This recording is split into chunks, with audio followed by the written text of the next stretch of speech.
हाँ जी, बिस्मिल्लाहिर्रहमानिर्रहीम। ये आपका जो वीडियो की प्रेजेंटेशन होती है, जिसमें वीडियो का वाइवा होता है, फाइनल वाइवा, तो उसकी वीडियो है। अब इसमें दो रिपोर्टें आप सबमिट करवाते हैं, एक फाइनल रिपोर्ट होती है और एक पावर पॉइंट स्लाइड होती है। तो वाइवा जो होता है वो आपकी स्लाइड का होता है, जो वर्ड वाली फाइल होती है उसकी कोई वहाँ पे यूज़ नहीं होता। वैसे आप रख लें ये वर्ड वाली फाइल, वहाँ काम सुपरवाइजर पूछ सकता है, लेकिन जो वाइवा होगा वो आपकी पीपीटी का होगा। ये देखिए, ये पीपीटी। जब आप वाइवा में जाएंगे ना, सबसे पहले वो आपसे आपको कहेंगे कि आप अपना इंट्रोडक्शन करवाएं। तो आप सबसे पहले आपने अपने आपको इंट्रोड्यूस करवाना है, अपना अपने बारे में बताना। ठीक है, उसके बाद आपने अपना प्रोजेक्ट बताना है कि आपका, अब देखें ये प्रीवियस प्रोजेक्ट है, इसका लायल्टी पॉइंट्स। लायल्टी पॉइंट्स होते हैं, जब किसी आप बड़ी शॉपिंग सेंटर पे जाते हैं ना, तो वो आपको पॉइंट्स देते हैं, तो वो आपके लायल्टी पॉइंट्स होते हैं। तो इस तरह से आपने अपना जो प्रोजेक्ट है उसकी मुकम्मल अंडरस्टैंडिंग होनी चाहिए आपको। वो उसकी जो रिक्वायरमेंट फाइल है वो सारी पढ़ लें आप अच्छी तरह से। अच्छा, ये आपने अपने टॉपिक को एक्सप्लेन करना है कि ये है क्या। उसके बाद आपने अपने बारे में बताना है। उसके बाद वो कहेंगे नेक्स्ट। नेक्स्ट आपने अपने प्रोजेक्ट को इंट्रोड्यूस करना है कि आपका प्रोजेक्ट है क्या, आपका प्रोजेक्ट किसके बारे में डील करता है, उसमें कितने एक्टर हैं, यानी इसमें कौन कौन से एक्टर हैं। एक्टर वो होते हैं जो वहाँ पे लागन होते हैं। तो मेन एक्टर्स कौन कौन से हैं, तो वो आपने बताना है। अब देखिए, ये आपका जो है,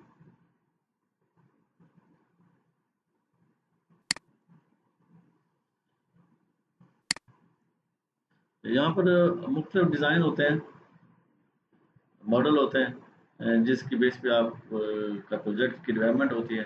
तो मैं यहाँ पे जो यूज़ होता है वो है वीयू प्रोसेस मॉडल। अब वीयू प्रोसेस मॉडल के अंदर पहले रिक्वायरमेंट होती है, फिर एनालिसिस होता है, फिर डिज़ाइन होता है, फिर उसकी इम्प्लीमेंटेशन।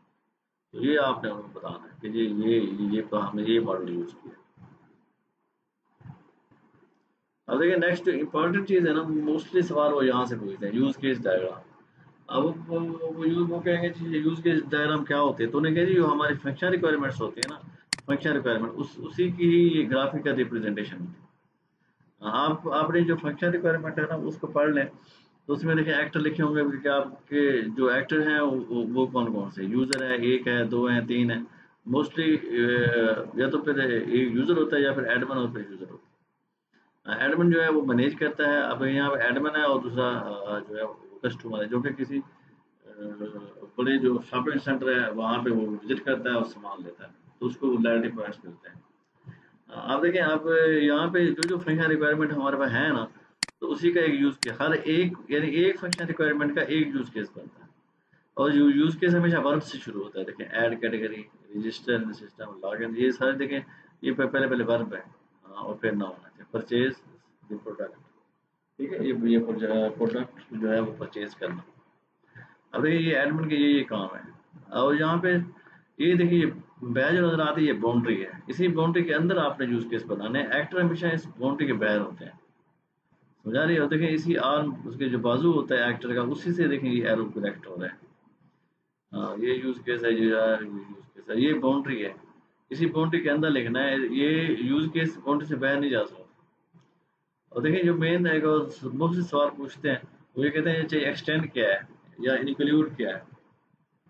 एक्सटेंड वो होता है कि एक फंक्शनैलिटी है, बस करें आपने ऐड कैटेगरी ऐड करें, तो मजीद उसकी सब कैटेगरी आप अगर ऐड करना चाहते हैं, तो फिर वो एक्सटेंड हो जाएगा। यानी ये उसका लाजमी हिस्सा नहीं है। एक्सटेंड और इंक्लूड में थोड़ा सा फ़र्क होता है। आपकी मर्जी है, आप आगे आपने सब सब कैटेगरी ऐड करें या ना करें। ठीक है ना? यानी कोई एक काम करते हैं तो वो आपका मुकम्मल हो गया। आगे उसको उसी को ही आप आगे एक्सटेंड भी कर सकते हैं, फर्दर आप और नेक्स्ट काम कर सकते हैं, लेकिन वो इसके लाजमी नहीं है। लेकिन इंक्लूड में वो लाजमी होता है।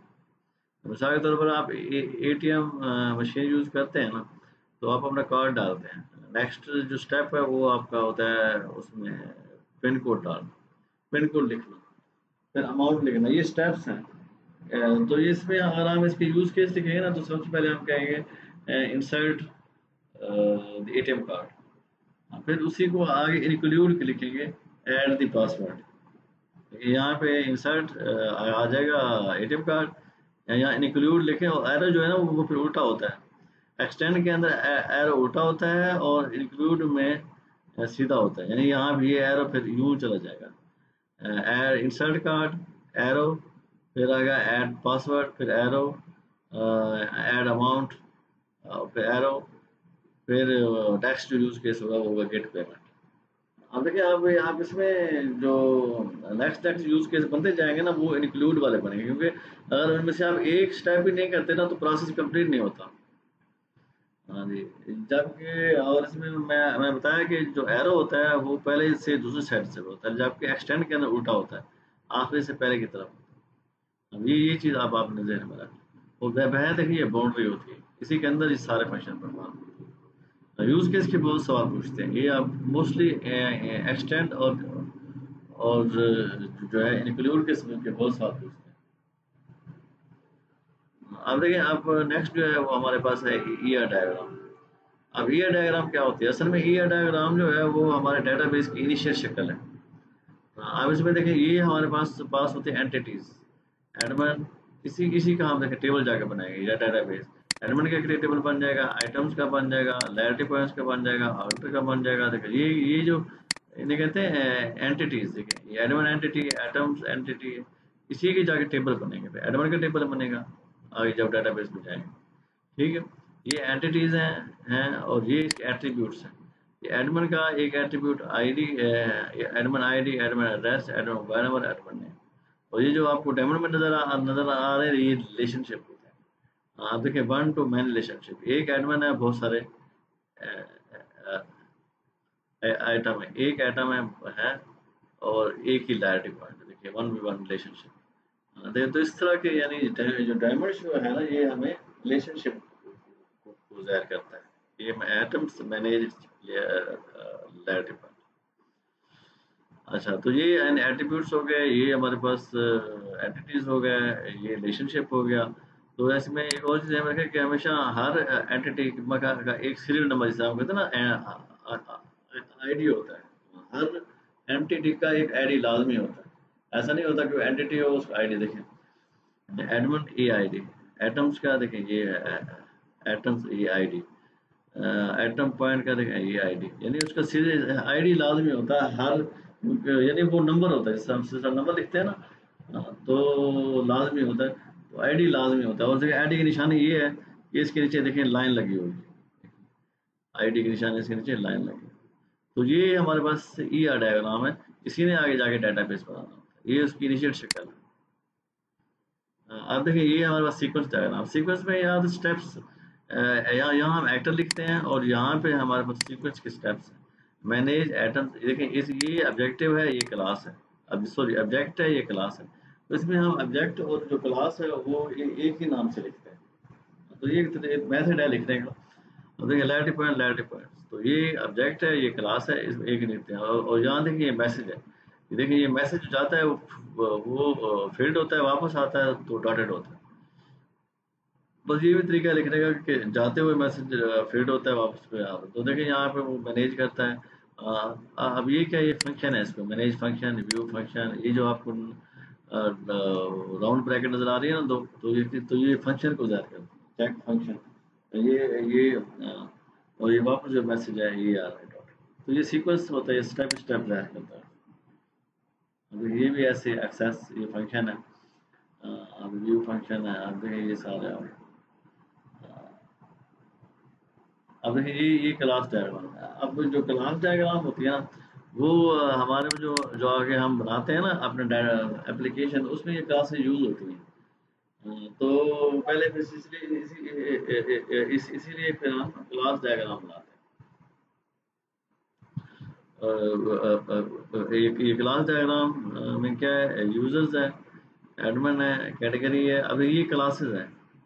अब ये देखें, ये हमारे पास जो है पब्लिक, जैसे क्या कहते हैं पब्लिक फंक्शन है। अब यहाँ पे देखिए ये हमारे पास फंक्शन है यूजर और सर्च। ठीक है ना। अब ये हमारे पास यूजर आईडी, ये जो हम शो करते हैं ना वो डाटा टाइप वो है क्या। ये हमारे पास हो गया प्राइवेट। अब देखें यूजर आईडी इंटर और यूजर नेम क्या है, स्ट्रिंग फॉर्मेट में है, यूजर टाइप ये भी स्ट्रिंग फॉर्मेट। अभी ये क्लास है, ये क्लास है। देखिए एडमिन आईडी इंट होता है, ये तो हमेशा इंट ही होता है जो उसका आईडी होता है। अब ये क्लास है, ये क्लास, ये क्लास, अब ये दरमियान रिलेशनशिप है। अब ये भरा हो तो फिर वो होता है एग्रीगेशन। ये सॉरी कंपोजिशन, ये कंपोज है, यानी ये इसका लाजमी हिस्सा है। एग्रीगेशन है, जो अगर फील्ड नहीं है तो फिर वो एग्रीगेशन एग्रीगेट। अब ये इसके साथ जो रिलेशनशिप है वो एग्रीगेशन का है। इसके साथ देखें ये है कंपोजिशन, ये लाजमी, यानी ये कैटेगरी में रिलेटिव पॉइंट्स का लाजमी हिस्सा है। तो कंपोजिशन में ये होता है कि एक चीज़ जैसे एक रूम है तो एक जो कमरा है वो दरवाज़ा उसका लाजमी हिस्सा है। यानी यहाँ पर अगर हम डोर लिखें, यहाँ रूम लिखें तो दरवाज़ा उसका लाजमी हिस्सा है। तो इस वजह से वो कंपोज है। ठीक है। अब अगर हम यूँ करें कि उसका लाजमी हिस्सा ना हो, खास कर एक साइकिल है और आप उस पे बेल लगा दें तो बेल लाजमी नहीं है, साइकिल वैसे भी चल जाती है।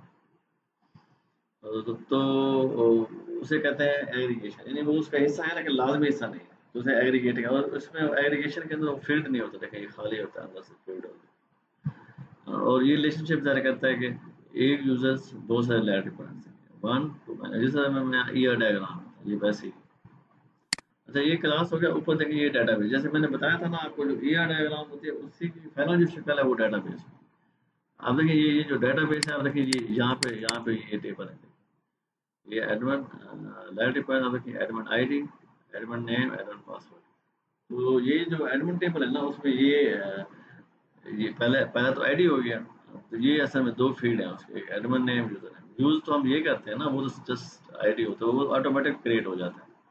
इस तरह आइटम हो गया, लैंड पॉइंट्स हो गए, प्रोडक्ट लिस्ट हो गई, कस्टमर्स हो गए, इनके तरह वैसे रिलेशनशिप देखें। ये कंपोज है, ये कंपोजिशन है। अब देखें ये इसका एग्रीगेशन है, ये एग्रीगेशन है, ये इसके साथ लाजमी हिस्सा है। अच्छा आप इसमें वो आपका डेटाबेस के बारे में पूछेगा। आप अगर आपको कोई पॉइंट ना समझ में है ना, आप गूगल कर लिया करें। अब देखें डेटाबेस टेबल ने इधर देखें, डाटा इस टेबल टेबल्स। तो ये यहाँ से आप पढ़ लें, इसी तरह से आप जो पढ़ लें व्हाट आर द क्लासेस, या फिर व्हाट आर या explain the use case diagram, explain use case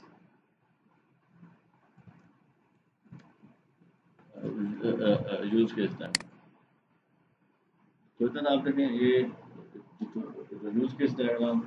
अब यहाँ पे आप बहुत सारी वेबसाइटें हैं जो आपके यूज केस डायग्राम को एक्सप्लेन करेंगे क्या होता है। तो ये चीज़ें आप पढ़ लें, आप इंटरनेट पे अच्छा खासा मटेरियल है तो आपको बहुत सारी इन्फॉर्मेशन आ जाएंगी। काफ़ी सारी चीज़ें मैंने आपको एक्सप्लेन कर दी। ये देखें ये इसकी आर्किटेक्चर डायग्राम होती है, इसमें तीन लेयर होते हैं, application layer, business logic layer, tyre और डाटा एक्सेस टायर। हाँ ये आपने पढ़ा होगा आप सिलेबस में थ्री टायर के बारे में। तो ये आर्किटेक्चर हम यूज़ करते हैं थ्री टायर वाले।